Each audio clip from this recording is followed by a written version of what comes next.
ఇమాన్యుయల్ చాలా బాగా ఆడుతున్నాడు, మంచి గేమ్ స్ట్రాటజీతో ఆడుతున్నాడు. నాకు తనుజ దాంట్లో పోయాలనిపించింది కానీ మళ్ళీ ఎందుకులే అనుకున్నా. అంటే గేమే కదా.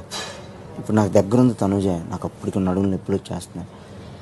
హౌస్ లో అందరిని ఎంటర్టైన్ చేస్తున్నాడు, అందరితో కలిసి ఉంటున్నాడు, ఎక్కడ ఏ గొడవలు వచ్చినా దాంట్లో ఇన్వాల్వ్ అవ్వట్లేదు, నాకు సంబంధం లేదన్నట్టే ఉంటున్నాడు. సంచాలక్ గా ఫెయిల్ అయినా కూడా ఒక్కళ్ళు కూడా తనని నామినేట్ చేయలేదు, అందరితో మంచి రిలేషన్ పెట్టుకున్నారు.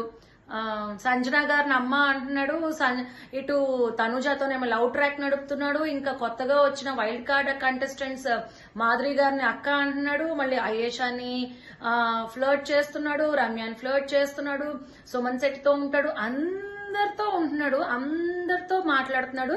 కానీ చాలా సేఫ్ గేమ్ ఆడుతున్నాడు. నాకైతే తను చాలా సేఫ్ గా ఆడుతున్నాడు అనిపిస్తుంది, చాలా సేఫ్ ప్లేయర్ అనిపిస్తుంది. తనవి ఇంకా అన్ని అంతా బయటపడాలనిపిస్తుంది, తన క్యారెక్టర్ అంతా ఇంకా బయటికి రావాల్సి ఉందని చెప్పేసి నేను అనుకుంటున్నాను. మీరేమనుకుంటున్నారో నాకు కామెంట్ సెక్షన్ లో తప్పకుండా కామెంట్ చేసి ఇమాన్యుయల్ సేఫ్ ప్లేయరా కాదా అన్నది కూడా నాకు కామెంట్ సెక్షన్ లో కామెంట్ చేయండి.